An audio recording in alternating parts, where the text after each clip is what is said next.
Olá pessoal, boa noite, tudo bem?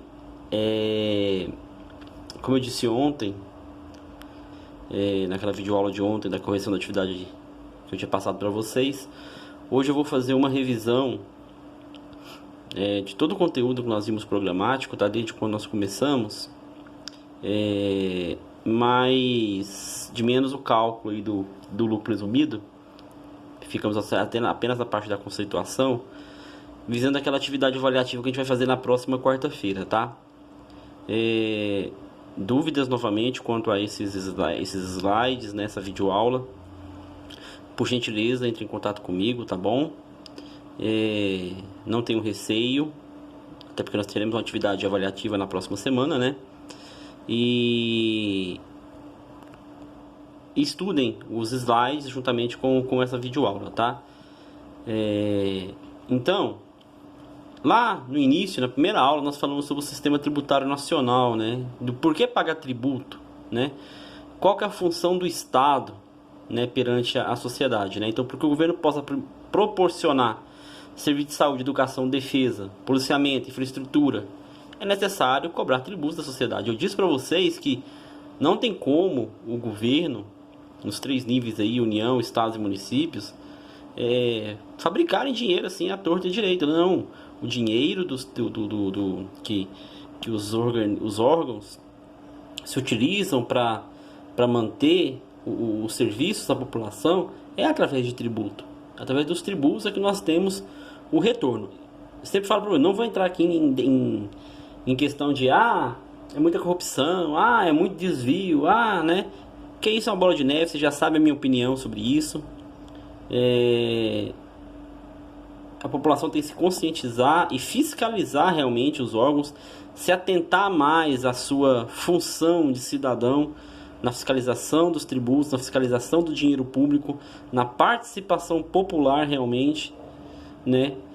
Há reuniões aí, por exemplo, orçamento participativo para a questão do PPA, da LDA, da LDO, da LOA, né? Do orçamento público, e ninguém participa, ninguém vai, ninguém procura discutir, querer saber o que é, né? Então é complicado a gente querer cobrar alguma coisa sem que a gente não quer se inserir no meio, né? Então, na minha opinião, é que todo mundo deveria se estudar esse tema, principalmente a questão dos tributos, inserir no meio, cobrar realmente, fiscalizar, fazer sua voz ativa perante a administração pública, né? Então a função do Estado é isso, ele é suprir as necessidades, mas para que ele possa proporcionar isso, ele tem que arrecadar os tributos, né? Para quê? Para que tenha aí o mínimo de equidade, né? A função distributiva, né? Que torna a sociedade menos desigual em termos de renda e riqueza, por meio de tributação e transparências financeiras, né? Para as camadas mais pobres da população. Gente, por mais que hoje o sistema público de saúde não é tão bom, mas imagine, hoje talvez nós temos a condição de ter um plano de saúde, mas quantas pessoas não têm, pessoal, um plano de saúde? E se não houvesse o mínimo desse serviço, como que eles fariam, né? Então nós temos que entender que existem pessoas que dependem sim do sistema público de saúde, que dependem sim de uma escola pública, né? Não estou questionando aqui a qualidade de uma educação numa escola pública, mas se não houvesse isso, né? Então é isso a função social dos tributos, a função distributiva, né? Para tentar tornar menos desigual a sociedade, né? A questão da tributação e da equidade, ok? E aí entrando aqui, a gente fala já na questão da elisão fiscal, né? Que já é bastante conhecido por vocês, mas vou ressaltar novamente que a elisão, ela trabalha com a ideia de leis vigentes, né? Tudo dentro da legalidade, elisão, lícito, planejamento tributário fiscal em regra anterior ao fato gerador, né? Como eu disse para vocês, a elisão fiscal, ela confunde-se com o próprio fato gerador, com o próprio planejamento tributário, né? O planejamento tributário é elisão fiscal. É com base nele, dentro da legalidade, que você procura reduzir a sua carga tributária de forma lícita, né? Tudo dentro que a lei permite. Então isso é elisão fiscal, isso é um planejamento tributário. E antes do fato gerador, óbvio, é antes de que aconteça realmente a ação da empresa, né? Tem que ser antes, tem que ser estudado antes. Então, um planejamento tributário mal planejado, ele conduz a chamada evasão fiscal. O que é evasão? É sonegação, tá? E sonegação, pessoal, é crime contra a ordem tributária de acordo com a Lei 8.137/90, tá? Tem vários artigos lá dessa legislação que trata de penalidades para quem descumpre as determinações legais, ou seja, evasão fiscal, tá? Não emissão de nota fiscal, não pagamento de tributos, isso tudo é uma evasão, né? Então a evasão é um procedimento ilícito ou ilegal e, em regra, é posterior ao fato gerador. Por que posterior? Porque justamente, se você faz um mau planejamento tributário, se você vai lá e não faz o planejamento tributário de forma correta, por exemplo, nossa, a empresa tinha que aderir ao lucro presumido e eu enquadrei ela no simples. E por causa disso, ela está pagando mais tributo. Aí o que tende o empresário geralmente? A evitar de emitir nota, para diminuir um pouco o seu fato gerador e pagar menos tributo. Mas isso de forma ilegal, né? Evasão fiscal. E por que aconteceu isso? Porque houve um mau planejamento tributário. Então a importância sempre de ter um bom planejamento tributário, tá? Também nós temos a chamada elusão fiscal, né? O que é a ilusão? Também conhecido como abuso de direito, né? Ocorre quando o contribuinte simula um negócio jurídico a fim de ocultar a ocorrência do fato gerador, né? Tem até uma lei, a lei implementada no 104/2001, chamada Lei Anti-Elisão, né? Que traz que a autoridade administrativa poderá desconsiderar atos ou negócios jurídicos praticados com a finalidade de dissimular a ocorrência do fato gerador, do tributo ou a natureza dos elementos constitutivos da obrigação tributária, observar os procedimentos a serem estabelecidos em lei ordinária. Então, isso aqui é aquele exemplo que eu já dei para vocês de que aparentemente está tudo ok, tudo legalzinho, bonitinho, registrado na junta comercial, a empresa com CNPJ, emitindo nota fiscal, tudo tranquilo, mas no fundo é um negócio jurídico que foi criado com a finalidade de tentar dissimular, de burlar o fato gerador para não pagar determinado tributo, né? Eu já dei exemplo para vocês de uma empresa que é optante pelo lucro real e chega no final do ano, eles criaram uma empresa prestadora de serviço. Essa empresa prestadora de serviço emite a nota fiscal, geralmente mais no final do ano, um valor muito alto, né? Optante pelo Simples, essa empresa de prestadora de serviço. A empresa existe normalmente, tem lá o CNPJ, tem lá os documentos constitutivos, está emitindo nota fiscal, está lá saindo dinheiro da empresa optante pelo lucro real para essa empresa prestadora de serviço, normalmente, mas o serviço não houve, o serviço em si realmente ele não aconteceu, é tudo apenas no papel, tá? E essa empresa prestadora de serviço é justamente também do mesmo grupo dos proprietários da outra empresa, optante pelo lucro real. Para quê? Porque essa nota lá é despesa. Então, despesa ela vai reduzir seu lucro lá, né? Reduzindo o lucro, ela não vai pagar tanto imposto de renda. Então, é algo que aparentemente está legal, mas no fundo não é. Por quê? Porque está dissimulando a ocorrência do fato gerador, tá? Então, isso é uma elusão fiscal, ok?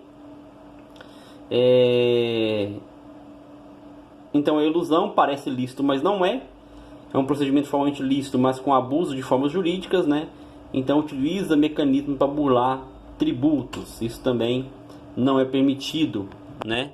Dentro da questão fiscal, né? Então, o que são tributos, né? Os tributos são aqueles regulamentados por lei, cujo pagamento é obrigatório, né? Nós temos algumas espécies de tributos. Quais são eles? Impostos, taxas, contribuições de melhoria, empréstimos compulsórios e contribuições especiais, tá? São essas modalidades de tributos. Então, quais são os tributos que nós temos no Brasil, gente? Impostos, taxas, contribuições de melhoria, empréstimos compulsórios e contribuições especiais, tá? Eu sempre disse para vocês. Todo imposto é um tributo, mas nem todo tributo é um imposto, né? É justamente essa questão. Então, perdão, pessoal, nós temos a classificação dos tributos de duas maneiras. Diretos é quando numa só pessoa reúne-se todas as condições de contribuinte, né, igual imposto de renda da pessoa física. É você que arca com toda a carga tributária. Então, ele é totalmente direto, ele é direto a você. Não tem como você pegar esse imposto e passar para outro, né? Então, por isso que é um imposto direto. Já o imposto indireto é aquela relação jurídica tributária no qual nós temos o Estado e o sujeito passivo, ele recolhe o tributo e passa para terceiro. Claro, específico do ICMS e do IPI, né, o ISS também. Então você vai, arca com a carga tributária, mas repassa para outro no seu produto, no preço do seu produto ou no preço do seu serviço. Então quando você repassa para outro essa carga tributária, ele é considerado um imposto indireto. Quando ele recai sobre a condição realmente do contribuinte, de como repassar, ele é um imposto direto, tá bom? Então essa distinção na classificação dos tributos, de diretos e indiretos, né? Eu sempre trago essa frase, vira e mexe eu coloco nas minhas redes sociais, que um país sem corrupção, gente, depende da honestidade do seu povo, né? Gente, a nossa corrupção diária, dia a dia ali, ó, qualquer coisinha que seja, já é uma corrupção. Então como que nós podemos pegar e apontar o dedo, por exemplo, para os políticos, né? Cobrando corrupção e tudo mais, mas se no dia a dia você age da mesma forma, né? Por exemplo, o empresário que não emite nota fiscal para não pagamento de um tributo, é corrupção, do mesmo jeito.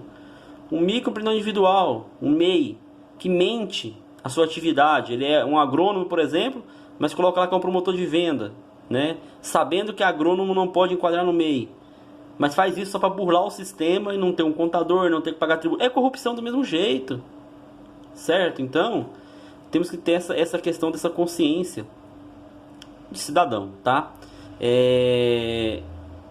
Imposto, então, é todo montante de dinheiro que os cidadãos de um país devem pagar ao Estado para garantir a funcionalidade dos serviços públicos e coletivos. É aquilo que eu falei lá atrás da função do Estado, né? Então, o imposto, ele garante o funcionamento do Estado na prestação dos serviços públicos ou individuais ou coletivos, tá?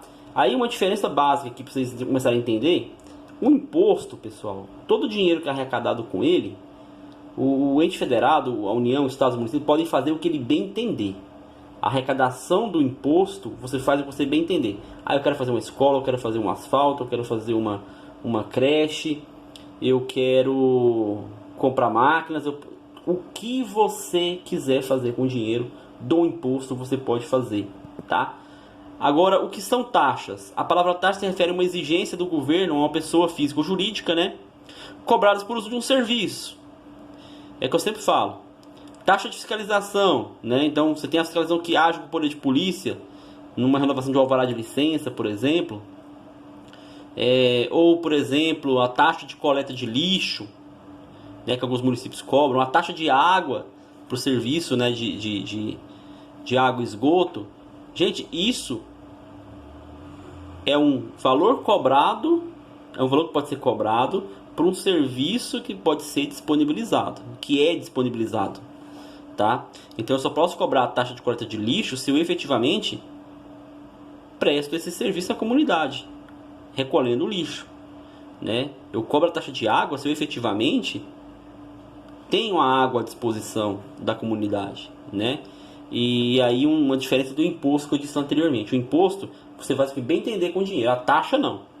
O dinheiro da taxa você tem que especificar para aquele serviço. Então a taxa que é recolhida através da água, ela só pode ser aplicada no serviço para a comunidade em relação à água, tá? Eu não posso pegar a taxa de água, o valor arrecadado da água, por exemplo, igual aqui em Mineiros sai, e sair fazendo escola ou sair fazendo pontos. Não é permitido isso, tá? Então a população tem que ter a consciência que há diferenças, há receitas que são limitadas a sua utilização, tá? Então tem essa questão também em relação às taxas. E o que são contribuições de melhoria, né? Que é outra modalidade lá de tributo. A contribuição de melhoria é aquela cobrada em uma situação que beneficia o contribuinte com uma obra pública. Um claro exemplo que eu sempre dou para vocês, né, é a pavimentação de uma rua, né? Ela valoriza o imóvel, um asfalto. Ele valoriza realmente o imóvel, né? Então a contribuição de melhoria é isso. Já a contribuição especial, ela é cobrada quando há uma destinação específica de um grupo, por exemplo, o Programa de Integração Social, o PIS, o Programa da Formação do Servidor Público, PASEP, né? São direcionados a um fundo de trabalhadores do setor privado e público, né? E a COFINS, que é destinada à Seguridade Social. Então, PIS e COFINS, gente, elas são contribuições especiais. É um tributo, né? mas são contribuições especiais. Então é errado falar, o PIS é um imposto e a COFINS é um imposto. Não. PIS e COFINS são contribuições especiais, cujo dinheiro é destinado a um fundo específico, tá? A COFINS, por exemplo, é destinada à Seguridade Social, né? Então tem que tomar cuidado com isso. E a contribuição de melhoria, como eu disse, ela valoriza um determinado imóvel, né? Um benefício ao contribuinte. Aí, aquela questão, a contribuição de melhoria, ela não pode ser utilizada simplesmente assim como, vamos falar, à vontade do prefeito.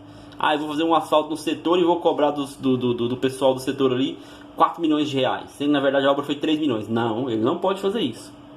Tá? O valor da contribuição de melhoria, ela tem que ser limitada ao gasto que foi utilizado naquela obra e fazer um rateio ali entre os que foram beneficiados. Tá? Então ele não pode simplesmente colocar o valor que ele bem entender. Tem todo um cálculo a ser feito e um limite a ser computado para a contribuição de melhoria, tá bom? E aqui nós temos os empréstimos compulsórios, né, que é regulamentado pelo artigo 15 do Código Tributário Nacional, CTN, e o 148 da Constituição Federal, em que é um verdadeiro tributo, né? Mas quem pode instituir ele é somente a União, tá? Estados e municípios não têm direito de instituir o empréstimo compulsório. E ele só pode ser feito também mediante lei complementar e que atenda quesitos. Quais são esses? Quais são os requisitos? Atender às despesas extraordinárias decorrentes de calamidade pública, de guerra externa ou sua iminência. No caso de investimentos públicos de caráter urgente e relevante de interesse nacional, né? Respeitando o princípio da anualidade lá, aqueles princípios tributários, né? E tem como característica serem restituíveis ao fim de certo tempo, né? Um exemplo claro, nós estamos vivendo com a questão do Covid-19. Já foi aprovado pelo Congresso Nacional a situação de calamidade pública, né? Nós estamos vivendo a calamidade pública em relação ao Covid-19. Se o governo quisesse instituir empréstimo compulsório, ele poderia, tá? Eu vi uma reportagem ontem, pessoal, inclusive colocando para vocês aqui,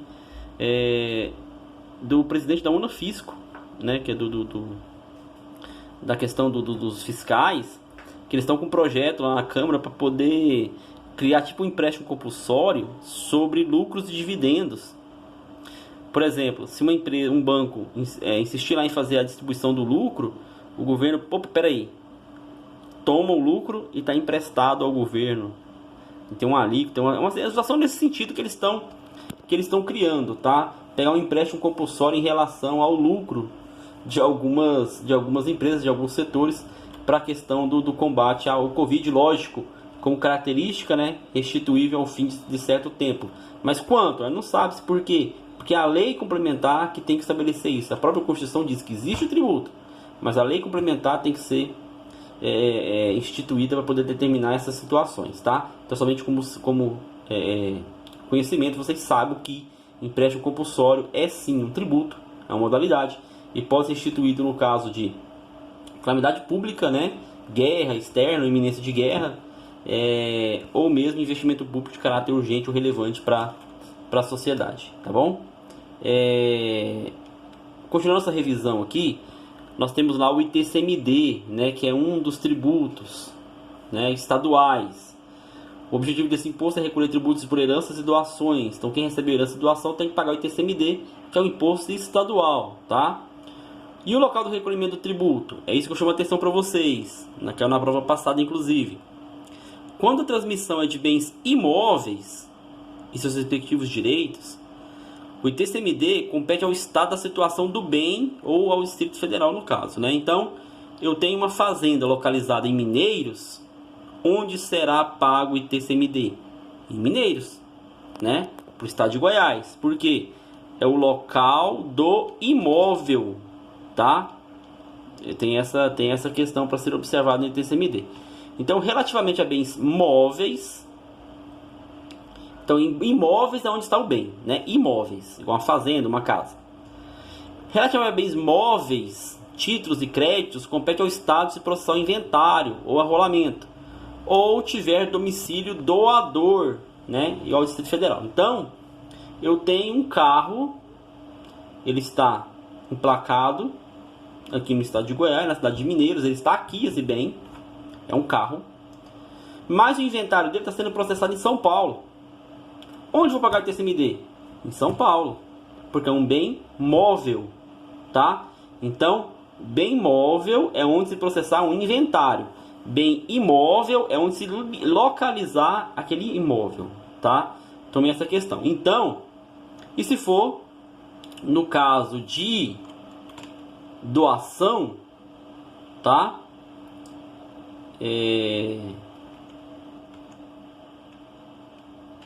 Tem a questão do domicílio do doador, tá? Tem a questão do domicílio do doador para ser considerado também para fins do ITCMD, ok? Continuando aqui, não confundam, pessoal, tem o doador e o donatário, né?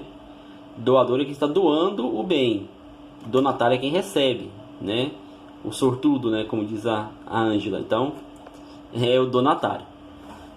O IPTU, né? Que é o Imposto Predial Territorial Urbano, é um imposto municipal, né?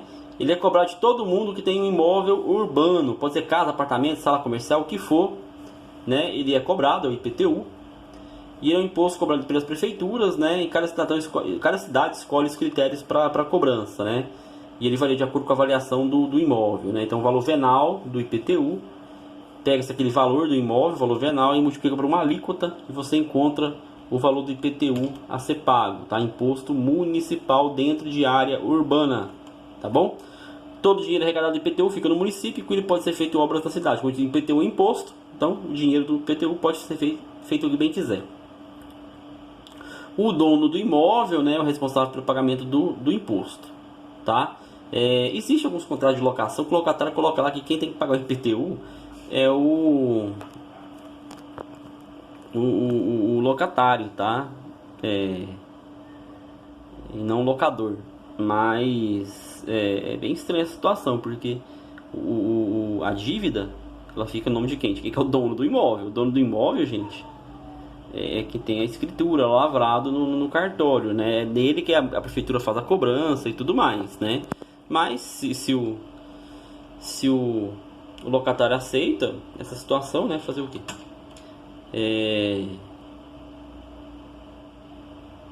O ISS, o ISSQN, que é o Imposto sobre Serviço, né? É um outro imposto municipal. É que eu disse para vocês aquele dia. Apesar de ser um imposto municipal, existe uma lei federal que regulamenta o ISS, tá? Que é a Lei 116 de 2003, tá bom? Então é um imposto municipal, mas regulamentado por uma lei federal, tá? Que é a Lei 116 de 2003. Tô passando aqui só um minutinho que eu dei bobeira aqui. Aí. Então existe uma lei complementar federal que determina. E o que ele determina? Que as alíquotas podem variar de 2 a 5 conforme a legislação municipal, né? Então nós temos que uma alíquota mínima do ISS é 2%, nunca pode ser inferior a 2%. A alíquota mínima do ISS nunca pode ser inferior a 2% e nunca pode ser superior a 5%, tá? Nesse intervalo, a legislação municipal pode fazer o que quiser. Eu posso ter a alíquota de 2,5%, de 2,70%, de 2,80%, de 3,40%, não importa, tá? Mas não pode ser inferior a 2% e nem maior que 5%. E as empresas optantes pelo Simples, né, devem observar as alíquotas constantes dos anexos, né? Nós estamos falando de serviço, lembra lá, o serviço do Simples é o anexo 3, 4 e 5. Então, de acordo com aquela alíquota efetiva que vocês encontram lá naquele cálculo do Simples, é a alíquota do ISS para quem é optante pelo Simples Nacional, tá bom? As alíquotas para cálculo do imposto, isso aqui eu tirei do nosso Código Tributário Municipal, tá? Para mineiros, as atividades constando do item 12, né, e do item 15. Aqui nós estamos aqui falando de bancos, tá? A alíquota é 5%, tá? A alíquota é 5%. Cartões de crédito, tudo 5%. As atividades constando do item 8, que são os serviços de educação, tá? E os de saúde no 402, 403 e 417, que são hospitais, laboratórios, a alíquota nossa mínima é 2%, né? Nós colocamos a alíquota mínima para justamente no serviço de educação e saúde não ficar tão caro o serviço, tá? Nas demais atividades, a nossa alíquota aqui do município de Mineiros ela é 3%, tá?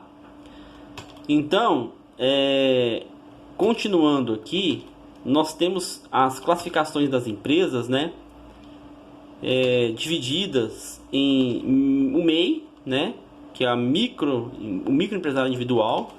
Aí nós temos a microempresa e nós temos a empresa de pequeno porte, tá? Então o MEI é aquela figura optante pelo Simples Nacional, cuja receita bruta não pode ser maior que R$81 mil, tá? A microempresa é aquela figura de empresa que tem o faturamento aí até R$360 mil no ano, tá? Isso é uma microempresa. E uma empresa de pequeno porte, né, é aquela empresa que fatura mais que 360 mil e menos que 4 milhões e 800. Menos que 4 milhões e 800 é uma empresa de pequeno porte, tá? Acima de 4.800 nós já temos médias empresas e grandes empresas, tá?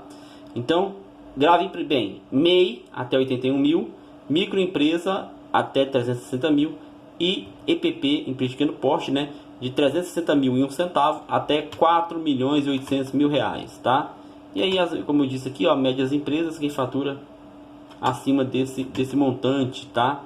E as empresas de grande porte, né, é aquela empresa com ativo total superior ou receita bruta superior a 300 milhões de reais. Aí é considerado uma empresa de grande porte, tá? Dentro dos regimes tributários, então, como eu disse nesse resumo, né, nós somos do Simples Nacional, que é um regime compartilhado de arrecadação, cobrança e fiscalização de tributos, aplicável às MEs ou EPPs previsto na Lei Complementar 123 de 2006, que é a Lei Geral, é o Estatuto da Microempresa, tá? Então, essa lei complementar instituiu o Estatuto Nacional da ME ou EPP e a Resolução 140 de 2018 do CGSN. O que é CGSN? É o Comitê Gestor do Simples Nacional, né? Criou algumas alterações e disposições sobre o Simples Nacional que a gente vai ver no início. Mas, o que eu quero chamar a atenção de vocês nesse slide aqui é o seguinte, ó, observa bem. A Lei Complementar 123 de 2006, que é a lei que rege o Simples, é o Estatuto da ME ou EPP. EPP, então, fatura até 4.800, né? Então, o limite para a opção ao Simples Nacional é de 4 milhões e 800 mil reais, né? Então, o faturamento máximo permitido por empresa no Simples é de 4 milhões e 800 mil reais. Características principais do Simples, né? Ele é facultativo. Você não é obrigado a entrar no Simples. Ele é facultativo, óbvio. Todos sabem que isso tudo depende de um planejamento tributário, né? Ele é facultativo, não é obrigatório, mas faça o planejamento tributário e verifique a questão de opção ao Simples se é vantajoso ou não para o seu cliente, tá? Ser irretratável para todo o ano calendário. O que é isso? É irretratável e irrevogável, tá? Aderir ao Simples, não mudo. Eu não mudo, tá? Eu não posso fazer alteração. A única permissão que eu posso fazer alteração é na janela que eu falo para vocês no mês de janeiro de cada ano, né? Em janeiro de cada ano eu tenho a opção de sair do Simples, né? De forma espontânea, por sua própria vontade. Mas eu posso fazer isso só do dia 1º ao dia 31 de janeiro. Passou esse prazo, eu não consigo mais mexer, tá? Então ele é irretratável. Eu enquadrei minha empresa no Simples no mês de março, por exemplo, ela abriu agora no mês de março, enquadrei no Simples em março. Nossa, dei bobeira. Não era o Simples, o melhor para ela lucro presumido. Já foi. Você não consegue desenquadrar ela no Simples durante o ano calendário, tá? Você pode até desenquadrar, mas só vai valer para o ano calendário seguinte. Então lembra disso, o Simples ele é facultativo, ele é irretratável. E ele ajuda as empresas no quê? A recolhimento dos tributos em um único documento de arrecadação, o DAS. Né? Eu falei para vocês, a guia do DAS, é o documento de arrecadação do Simples, né? Ele é unificado. Esse tributo você paga, esse imposto você paga vários tributos numa única guia, tá? Incluindo tributos federais, estaduais e municipais, né? E também eu tenho uma apresentação de declaração única e simplificada, né? A DEFIS que eu falei para vocês e o PGDAS-D ali mensalmente para cálculo, tá? Então são características importantes dentro do Simples Nacional. Como eu falei para vocês, a partir de 2018, então, o novo limite do Simples passou a ser de 4 milhões e 800 mil reais. Mas no estado de Goiás, superado o limite de 3 milhões e 600 mil, a empresa está desenquadrada apenas para efeito do ISS e para efeito do ICMS, tá? Por que para Goiás? Porque cada estado no mês de novembro de acordo com o seu PIB, determina o valor de enquadramento do Simples para o seu estado. Tem estado que é menos, tem estado que é mais, né, do que esse limite. O estado de Goiás determinou 3.600.000. Então, eu tenho uma empresa optante pelo Simples. Cheguei e faturei 3.700.000. Estou fora do Simples, mas somente para o estado de Goiás e para o município de Mineiros. Continuo no Simples, prefeito da União, do pagamento dos tributos federais. Então, meu DAS lá do Simples, ele vai sair. Mas vai sair só com os tributos federais. O ICMS e o ISS, eu vou ter que pagar ele à parte para o município de Mineiros, para o estado de Goiás, de acordo com a legislação. E nesse caso, você tem que fazer a entrega da escrituração fiscal digital, né, do ICMS, porque você está sujeito ao ICMS, né, e a apuração conforme as alíquotas previstas na legislação municipal, né, inclusive entrega de declaração de serviço, né. Então segue aquelas regras já do nosso Código Tributário que eu passei anteriormente para vocês. Então, detalhe nessa questão do faturamento do Simples, tá? Porém, pessoal, tem algumas pessoas jurídicas que mesmo querendo, ela não pode optar. Tá? Tem alguns impedimentos de adesão ao Simples. Quais os impedimentos principais? De cujo capital participe outra pessoa jurídica ou que participe do capital de outra pessoa jurídica. Então, não pode haver dentro da empresa um sócio pessoa jurídica. Tá? Já falei para vocês que uma sociedade pode ser composta aí de 2 ou mais sócios, e esses sócios não necessariamente tem que ser pessoa física. Você pode ter uma pessoa jurídica como sócio de uma outra pessoa jurídica, né? Mas se isso ocorrer, ela não pode ser optante pelo Simples, tá? Então, empresa optante pelo Simples tem sócios apenas pessoas físicas, ok? Que seja filial, sucursal, agência ou representação do país ou pessoa jurídica com sede no exterior. Então, você tem alguma pessoa